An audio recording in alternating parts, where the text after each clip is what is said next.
this video, I'm going to be going over my impressions and thoughts on the Constance slash Alaura banner and kind of everything that's going on this weekend, but let's get right into it. So this is a 2 times and a 10 times.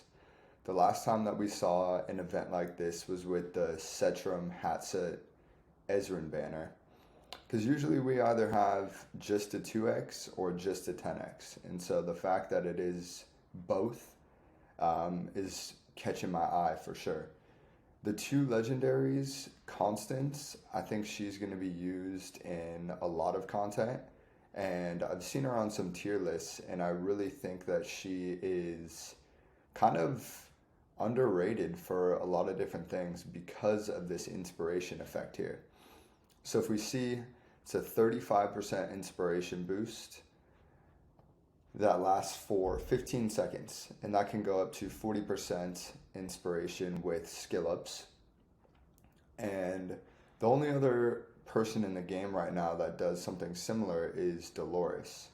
But if we look at her base attack, it is 3248, which is higher than Dolores, and she's a ground tile unit. So I think a strategy with her is going to be using both Constance and Dolores to get the double boost for inspiration. And then on top of that, she provides healing to allies in range. So aside from Mariel, she's the only other defender that gives some sort of healing power, and I think that it's very unique. This paired with the inspiration is just going to be mind-blowing. So I'm definitely going to summon for her.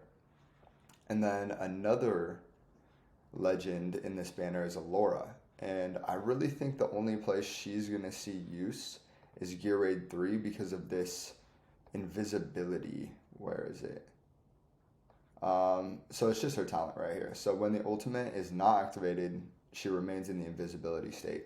So in Gear Raid 3, you can place her on the right side tile for stages 19 through 21, and she's going to completely take care of that side. So then you're just left with the left side in the middle.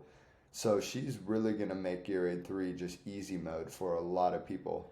Her awakenings are actually quite good as well, but I think she's just going to be a monster for Gear Raid 3. And then as far as the epics, Theowin, Fusion, not great. Dahlin is one of the best cost generators in the game. You really want to get her to A4 for that -1 cost. So that's nice that she's in the banner. Like I said, Theowin, whatever. But then Hollow is the only epic rage regen healer in the game.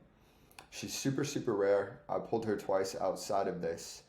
But this skill here, when she activates her ultimate, she regenerates rage for the people in her range. And she has a pretty nice range. It's pretty similar to Vortex. I believe it is the exact same as Vortex.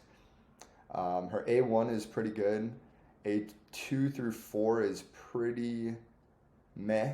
A3 is good with that rage cap. But the A5, this is going to be super good for Guild Boss or any stage that takes a while where she's deployed, because it stacks rage up to 5 times that she casts her ultimate.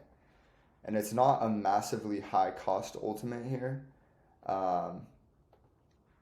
It is 1,000, but if you have other rage regen like Eloin or Leia or even Laurel, really, you're going to be able to get this out a decent amount. And with that A5, it's just going to continue stacking up to 5 different stacks at 15%. So I think it's a great banner. I mean, you're talking, it's the only other time that it's a 2x and a 10x. I think that alone, if you're interested in any of these people, it's super, super interesting. So I love this banner, and I think, yeah, overall, just great things to say. And then we also have the 1+1.